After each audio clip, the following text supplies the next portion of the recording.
I secretly married and had a child with Adrian, the president from the Beijing business circle.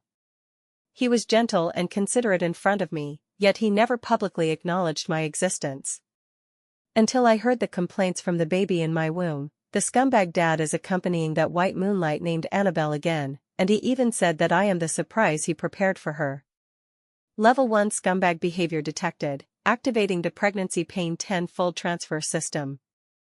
In the next second, Adrian, who was having a candlelight dinner with his white moonlight, suddenly clutched his stomach and vomited all over her.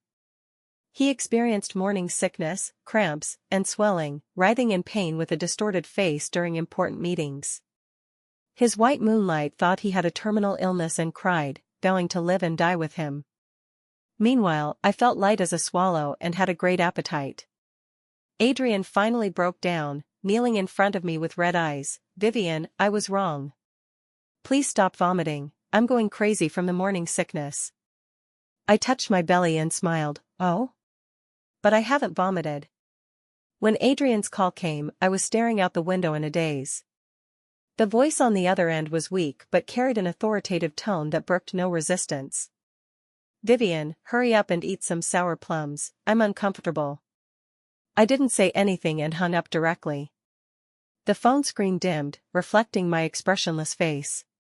The sour plums prepared for me were in the crystal bowl beside me, each one plump and round.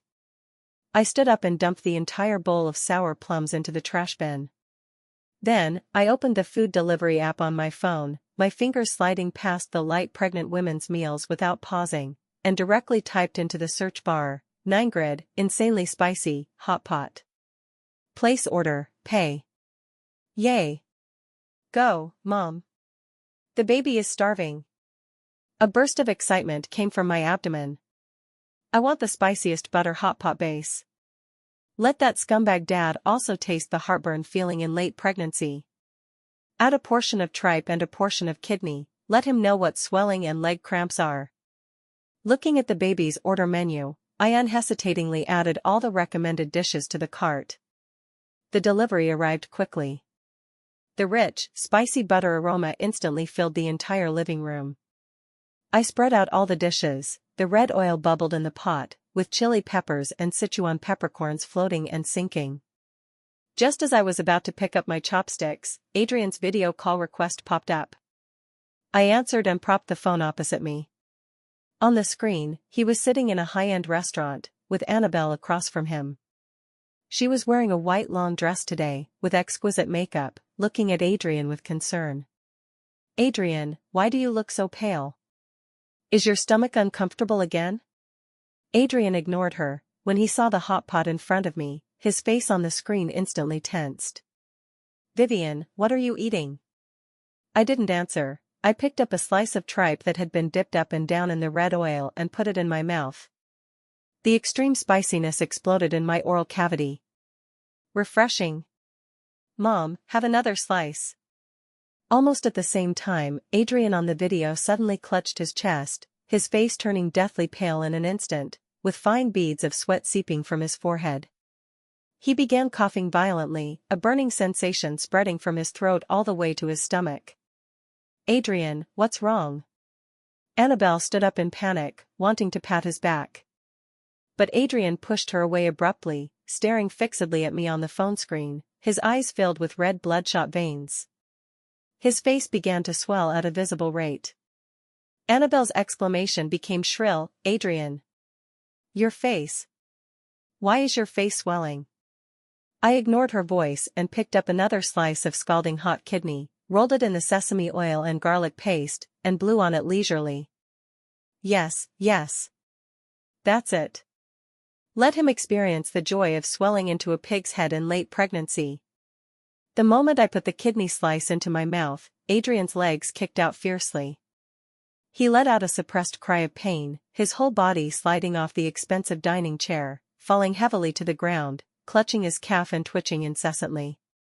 The restaurant waiters surrounded him, the scene descending into chaos. Annabelle's screams were mixed in. "Humph, just an appetizer, and he can't handle it already?" The baby scoffed disdainfully.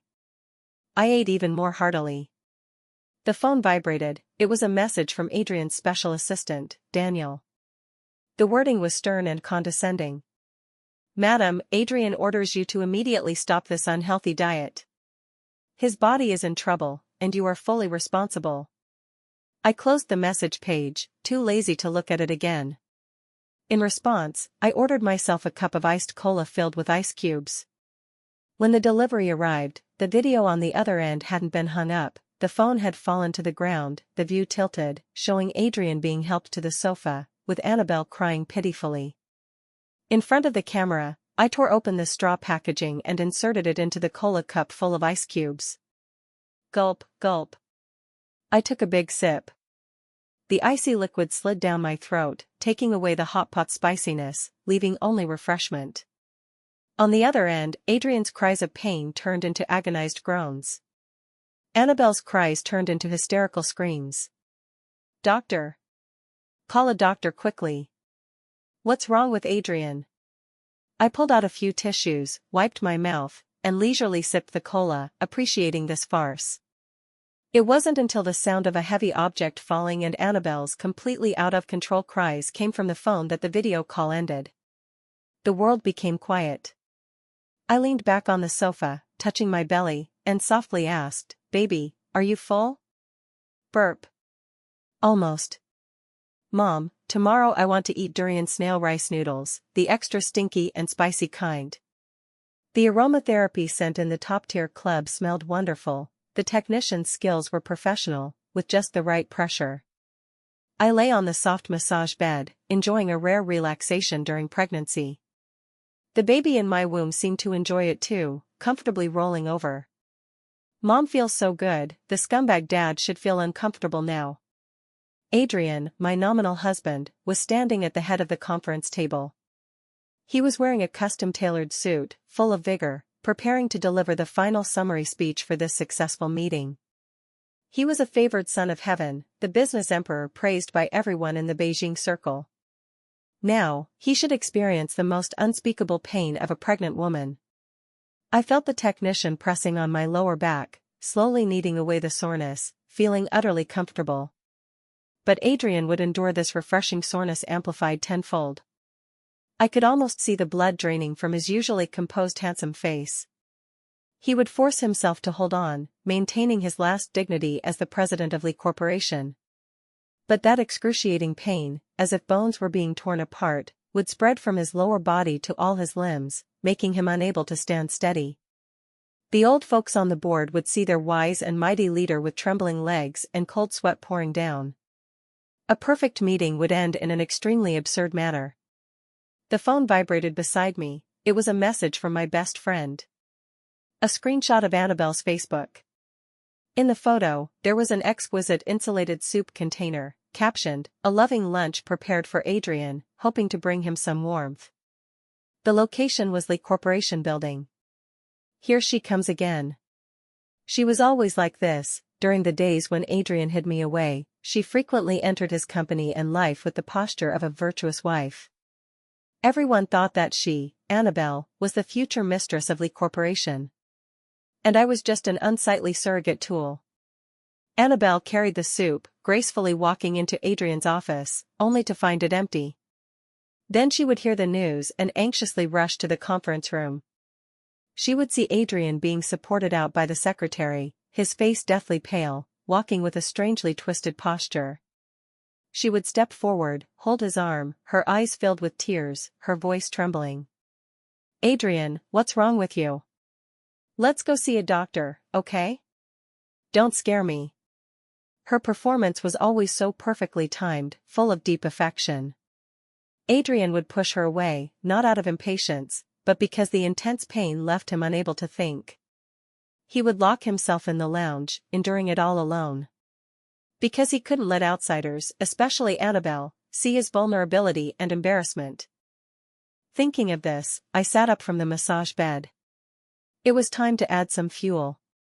I changed into loose sportswear and walked into the adjacent private yoga room. Spreading out the mat, I began a set of gentle prenatal yoga. When my body stretched to a certain limit, the baby in my womb moved restlessly, kicking right on my ribs. A dull pain came, making my breath hitch. Mom is exercising, so I want to exercise too. Life never stops, fetal movement never ceases. Let the scumbag dad feel the suffocating sensation of ribs being kicked broken. Good. I took out my phone and dialed Adrian's number. The phone rang for a long time before being answered, with Annabelle's anxious shouts in the background. Adrian, don't answer, rest first. Get out. Adrian's voice, suppressing anger and pain, was hoarsely unrecognizable. The other end quieted, leaving only his heavy breathing. Vivian, this better be something huge. His tone was poor. I didn't speak, just adjusted my breathing and continued my yoga poses. While stretching my body, I deliberately let out 1 or 2 subtle gasps from the stretch. What are you doing? Adrian was highly alert.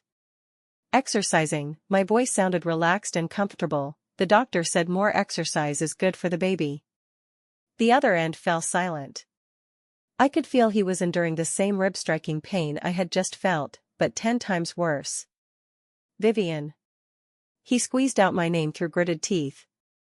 The next second, I heard a short muffled groan from the phone, followed by the loud sound of the phone falling to the ground. Then, there was Annabelle bursting in with a scream. Adrian! What's wrong, Adrian? Someone! Call an ambulance! Adrian is vomiting blood. I hung up the phone and tossed it aside. The world became quiet. I slowly retracted my pose, sat cross-legged on the yoga mat, and gently stroked my belly. Baby, well done. The phone screen lit up. It was a text message from Adrian's number. Vivian, this is Annabelle. Adrian is almost done for. The doctor says he might have a terminal illness and is in emergency treatment. Are you happy now? You venomous woman. Terminal illness? Looking at this message, the curve of my lips widened. This was even more interesting than I imagined. The news of Adrian suffering from a terminal illness spread like wildfire into the Lee family ancestral home. The next day, a black Rolls-Royce stopped directly at the villa entrance. Grace, the old madam of the Lee family, had arrived. As soon as I got out of the car, I saw the butler coming out to greet me, his face anxious. Madam, the old madam is here, in the living room. I didn't stop and walked straight into the entrance hall. In the living room, the atmosphere was heavy. Annabelle was kneeling by the sofa, holding a bowl of medicine, carefully spooning it to Adrian's mouth. Her eyes were red, her voice choked, looking haggard for love. Adrian, drink some medicine, you'll feel better after drinking it. Adrian leaned on the sofa, colorless, without even the strength to lift his hand, enveloped in an aura of death. Yo, Grace is here. The old lady doesn't tolerate any nonsense, she hates Annabelle's pretentious White Lotus act the most. The show is starting. The baby in my womb excitedly kicked me. I stood at the entrance without moving. In the main seat sat an elderly woman in a dark red cheongsam, her hair neatly combed, twirling a string of prayer beads. She was Adrian's grandmother, the stabilizing force of the Lee family. The old madam didn't look at the two of them, her gaze fell on me. What are you standing there for? Come over. Her voice wasn't loud, but it carried an irresistible authority. I changed my shoes and walked to her. Annabelle's movement stopped, she lifted her head to look at me, a flash of resentment in her eyes. Adrian also struggled to open his eyes, his gaze swept over my flat abdomen, then moved to my face, his brows furrowing. Vivian, you still know to come back? His voice was weak, but the questioning tone remained. I ignored him. The old madam spoke, her voice deep. Adrian, I heard from Daniel that you're very ill. Annabelle immediately chimed in, eager to perform. Grandma, the doctors can't find the cause. Adrian is in so much pain, it breaks my heart to see it. I don't know what's wrong with him, but I swear, I'll stay with him no matter what. As she spoke, tears fell, dropping one by one on the back of her hand, full of genuine emotion. Ugh, such poor acting, it makes the baby want to vomit. I took out today's prenatal checkup report from my bag and handed it to the old madam with both hands. Grandma, I just came back from the prenatal checkup. My voice was calm, interrupting Annabelle's solo performance. The doctor said all the baby's indicators are perfect and very healthy. The old madam took the report and lingered on it for a moment. She lifted her head and carefully examined me. Today, I wore a loose dress, no makeup, but nourished well by the baby during pregnancy, with a rosy complexion and full vitality. The old madam's gaze moved from my radiant face to her own deathly pale grandson. Finally, it fixed on Annabelle's tear-streaked face. She said nothing, but her expression became profoundly meaningful. The air quieted, Annabelle's cries stuck in her throat. Suddenly, the old madam pulled my hand. She removed the entirely emerald green jade bracelet from her wrist and, without hesitation, slipped it onto mine. The bracelet felt warm and substantial. The eldest granddaughter-in-law of our Lee family should have this kind of complexion. The old madam's voice spread to every corner of the living room. The color drained from Annabelle's face instantly. Her gaze nailed to the bracelet on my wrist, the jealousy in her eyes almost materializing and surging out. I stroked the bracelet on my wrist and obediently said, "Thank you, Grandma." Adrian looked at me, at the bracelet on my wrist, then at the frozen Annabelle beside him. His usual controlling gaze was gone. In his eyes was a confusion and bewilderment I had never seen. Scumbag dad's remorse value detected plus 1%, pain temporarily reduced by 5%. TCH, only 1%, so boring. The baby snorted disdainfully. My hand paused. Only 1% remorse for 5% pain reduction? This deal isn't worth it. Looking at Adrian's brows relaxing slightly from the eased pain, I decided to add more fuel. I walked to him, bent down, and spoke in a voice only we two could hear. "Husband, look, Grandma still loves me, the eldest granddaughter-in-law, the most.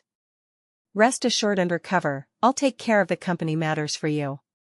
After saying that, I picked up the bowl of medicine he hadn't drunk and, under Annabelle's resentful gaze, fed it directly into his mouth. Since the old madam left, Adrian became my shadow. Wherever I went, he followed. When I ate, he sat opposite, looking at the plate in front of me with a tense face. When I walked, he followed 3 steps behind, each step careful. He didn't dare command me anymore, but his eyes constantly monitored my every move. He heard these symptoms were all pregnancy symptoms for women, and he thought I was behind it. I couldn't be bothered with him. These days of being guarded inseparably were less about him seeking peace and more a silent contest. That night, I was sleeping soundly and turned over.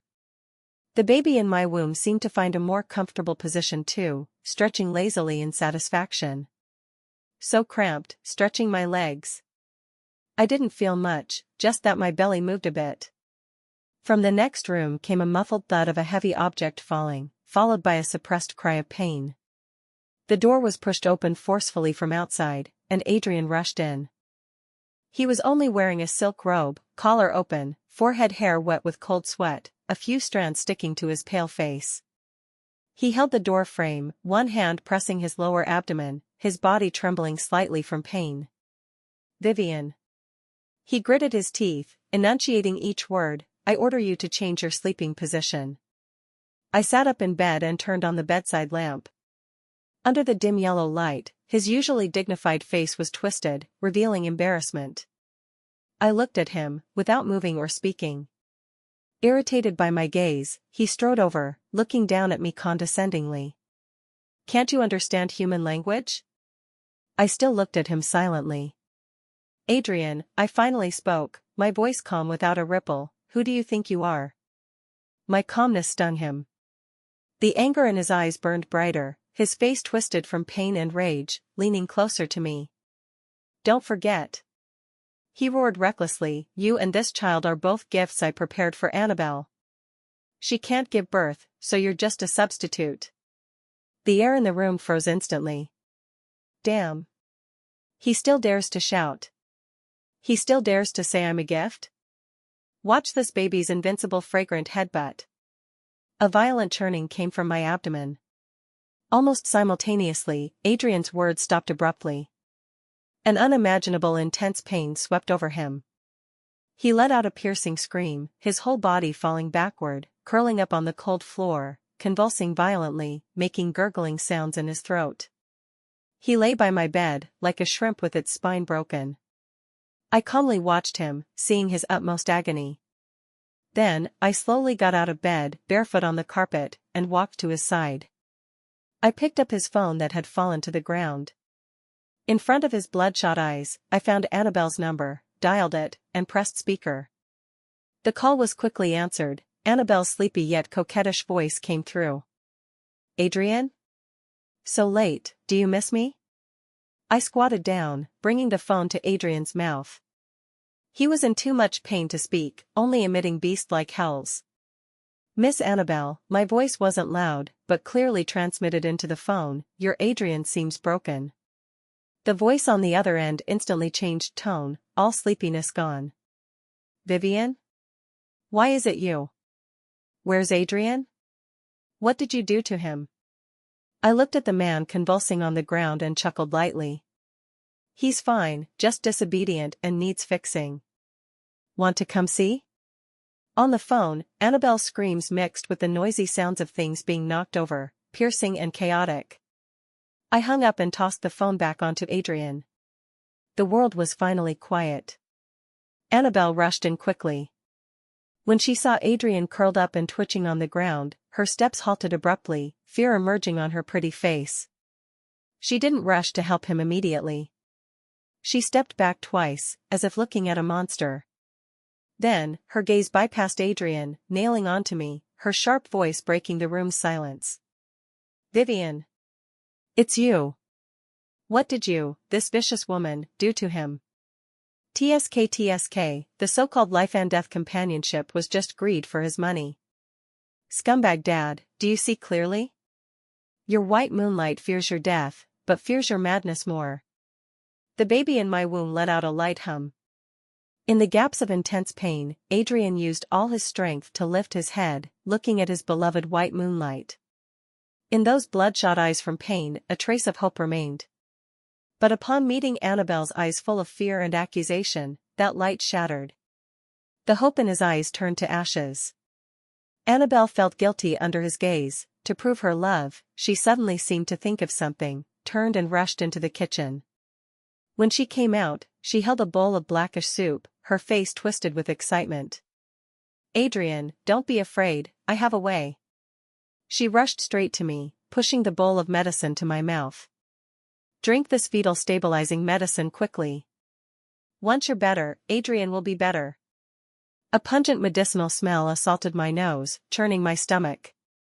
I turned my head away firmly, pushing her with my hand. The soup spilled, dripping on the back of my hand, burning a painful red patch. "Drink it." Annabelle went mad, using her body to pin me down, her other hand prying my jaw. The bowl's rim had already touched my lips. "Stop."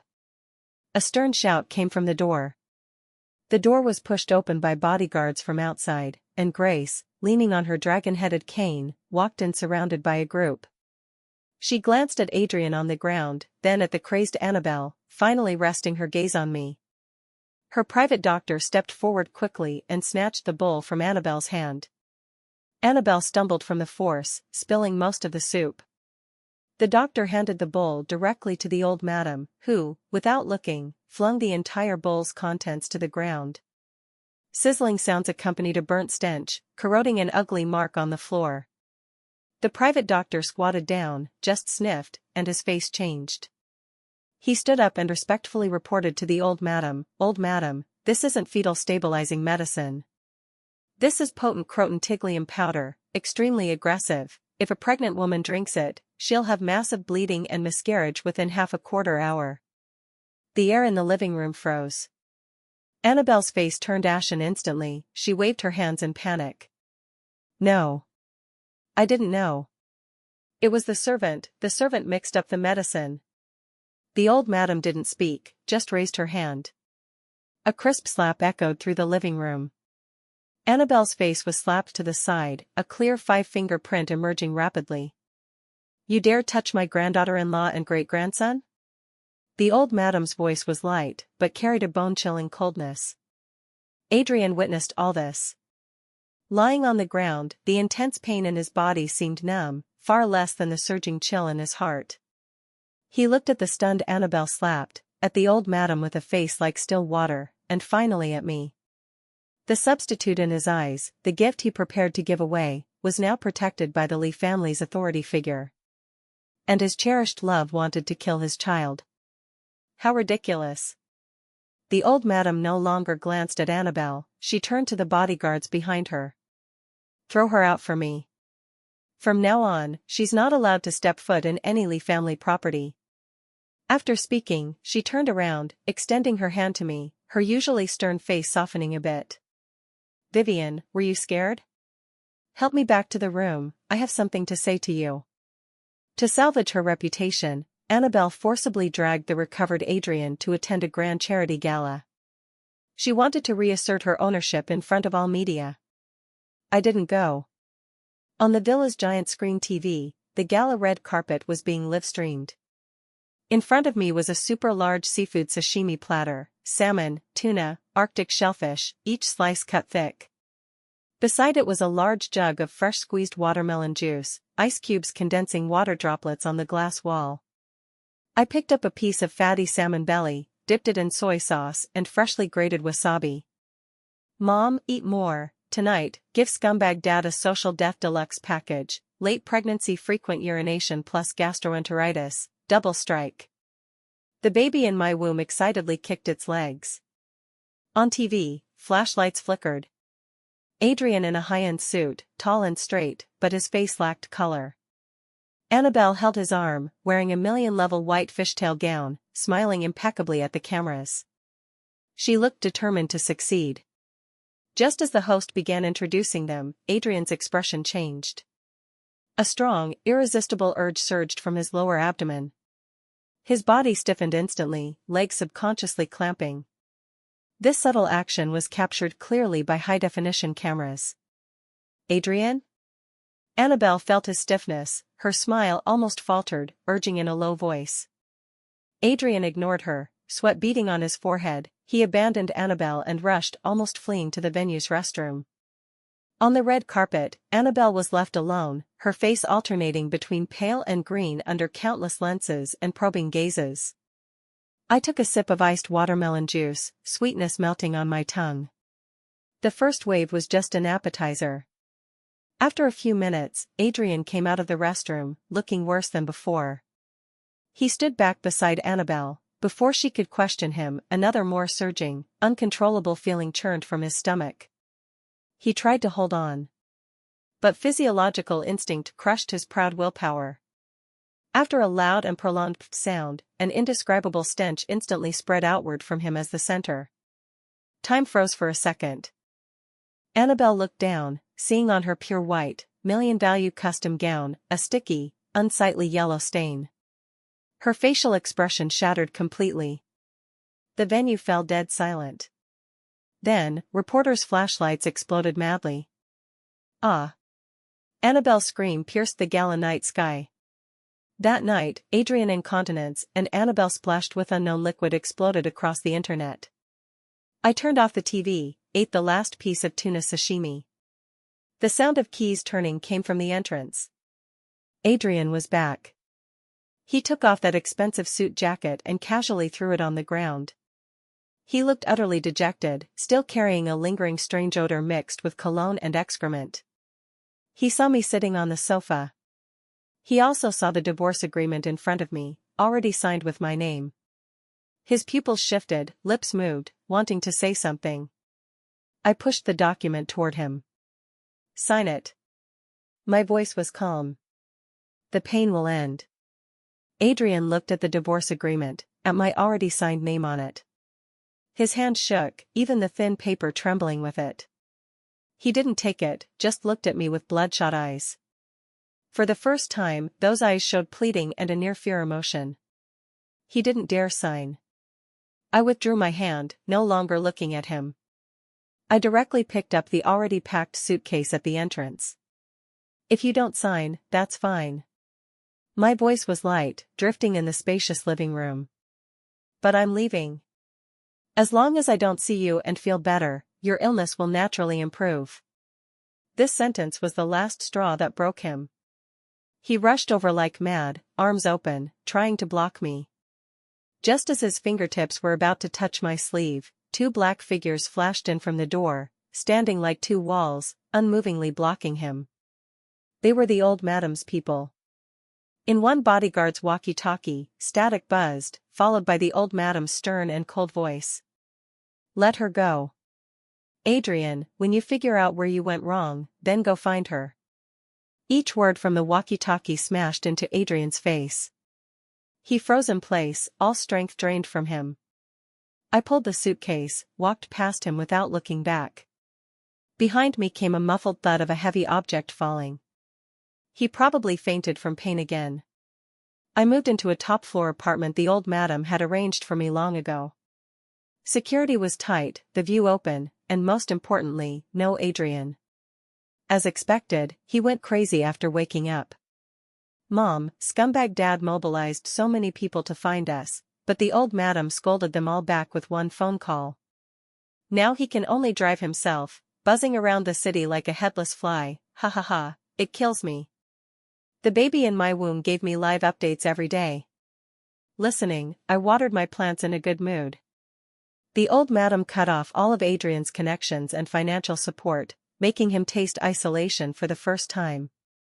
I heard he couldn't sleep all night, the anxiety caused by pregnancy had brought him to the brink of a mental breakdown, and he had lost a lot of weight.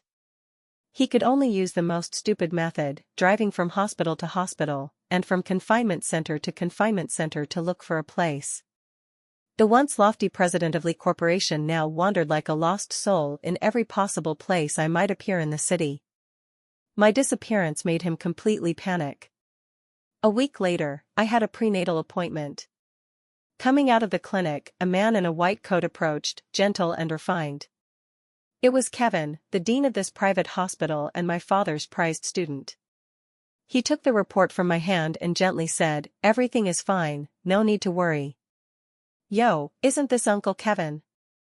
Invited by Grandma." Grandma said, "If scumbag dad remains unrepentant, she'll give me a new dad. Anyway, the Lee family has plenty who want to be heirs."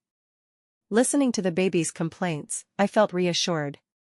It seems the old madam really wants to teach Adrian a lesson. "It's windy outside, don't catch a cold." Kevin took off his white coat and draped it over my shoulders, carrying a clean disinfectant smell. We walked side by side in the hospital corridor. At that moment, my steps stopped. At the end of the corridor, by the obstetrics door, stood a person. His suit was wrinkled, chin covered in blue stubble, hair disheveled, exuding decadence. "Adrian." He stared fixedly at me, his gaze finally landing on the men's white coat on my shoulder that wasn't mine. He found me. Seeing me standing side by side with Kevin, the bloodshot in his eyes surged instantly. Jealousy and panic twisted his haggard face. He rushed over, grabbing my wrist. "Vivian, who is he?" Kevin stepped forward, blocking me behind him, expression unchanged. "Mr. Adrian," his voice was calm but carried an undeniable professionalism, "I am the private doctor invited by the old madam to care for Vivian." One sentence blocked all of Adrian's questions. Old madam. These 3 words were the mountain pressing on his head. His hand loosened, his face showing defeat and confusion. Looking at him like this, a thought suddenly emerged. In the moment he was dazed, I deliberately slipped, my whole body falling toward the nearby cart with instruments. "Careful." Kevin, as a doctor, subconsciously extended his arm, preparing to steady me in the safest way. But someone was faster than him. "Adrian." He forgot all pain and reason, his body rushing over on the most primal instinct. He didn't reach out but used his own back to firmly protect my belly. Clang! The heavy instrument cart smashed into his back, making a huge muffled sound. The sharp edge of the metal tray cut a deep, bone-visible wound on his arm, blood surging out. He didn't even glance at it. He just stared fixedly at my belly, his voice trembling. "Baby. Is the baby okay?" Warning. Scumbag dad's absolute protective instinct detected, remorse value instantly maxed. System core logic conflict. Unknown bug occurred. Sigh, this baby is the softest hearted. Probation. The baby's voice disappeared. The restless kicking in my abdomen also quieted. Everything stilled. The intense pain in Adrian's back receded instantly, the pregnancy simulation pain that made him wish for death vanished without a trace. Only the real burning pain from the cart impact remained on his back. He was stunned. A few seconds later, a fear deeper than pain gripped him. It wasn't relief, but panic. He was scared.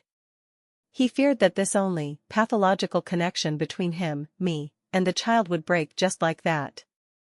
He abruptly pushed away the instruments on him, ignoring the deep wound on his arm, stumbling to kneel before me, hands suspended in midair, not daring to touch. Baby. His voice shook uncontrollably. Is he okay? Is he still there? In those eyes was unprecedented alarm. I didn't answer. I just looked at him indifferently, watching Kevin press gauze on his bleeding wound, watching him surrounded by doctors and nurses treating the injury. He didn't make a sound throughout, but his eyes fixed unblinkingly on my belly. I was arranged into a VIP ward. Adrian guarded by the bed, not leaving an inch. The old madam's bodyguard stood at the door, expressionless, neither letting him in nor driving him away. He guarded at the door, through the glass window, standing all night. The next day, Kevin came for rounds. He's still outside. Kevin tucked my blanket corner, voice gentle. I didn't speak. Kevin added, the old madam has already hired the best lawyer team in Beijing. I looked out the window, dawn broke. Adrian was finally allowed in. He changed into clean clothes, but the stubble on his chin and bloodshot eyes made him look dejected and disheveled. He moved a chair, sat 3 steps away, saying nothing, just looking at me. When lunch arrived, he clumsily opened the insulated container, ladled out a bowl of soup, wanting to hand it to me. His hand shook, spilling hot soup on his handbag, scalding a red patch. He didn't make a sound, set down the bowl, picked up an apple, and with that small fruit knife, peeled it circle by circle, carefully. Blood beads emerged from his fingertip, dripping on the white flesh, staining a bit red. He peeled off the bloody part, stubbornly handing the rest to me. I looked at the pitted apple he peeled, without taking it. In the afternoon, his lawyer came. Suited and booted, carrying a briefcase, expression solemn. I thought it was to discuss divorce terms. To give me money, make me shut up and leave. After all, this was his best tactic. The lawyer opened the briefcase, taking out not a check, but a shockingly thick document. Miss Vivian, the lawyer's voice was businesslike, Mr. Adrian voluntarily transfers all his real estate and 90% of Lee Corporation shares into an irrevocable trust fund set up for your child. You are the sole guardian. Looking at the document, for a moment, I thought I misheard. Adrian stood up, walked to my bedside. He didn't dare look at me, his voice hoarsely almost inaudible. I'll leave with nothing. I don't want anything. Vivian, please, give me a chance to atone. He lifted his head, eyes terribly red. A probation period. The room was so quiet you could hear breathing. I looked at him, at the pleading and despair in his eyes. After a long time I extended my hand. I didn't take the asset transfer agreement that could leave him with nothing. I pushed it back. Then, I looked at Kevin. He understood, drawing a thin paper from the file bag he brought. The divorce agreement. I placed it in front of Adrian, handing him the pen. Sign it. He looked at the agreement, then at me, his body trembling violently. He thought this was my final judgment. He picked up the pen, stroke by stroke, wrote his name at the end of the agreement. Adrian. He wrote for a long time. I put away the signed divorce agreement without glancing at him again. I pointed to the large pile of parenting books on the bedside table that Kevin sent in the morning. Your probation starts today. First assessment item, memorize all the books, I'll quiz you in 3 days. Adrian was stunned in place. After immense shock came survivor-like ecstasy. He nodded heavily, straightening his back, like a primary school student finally assigned a task but at a loss. Yes. He paused, finding the most appropriate address. Ms. Vivian. I leaned against the headboard, watching him carefully pick up the pile of books and flip to the first page.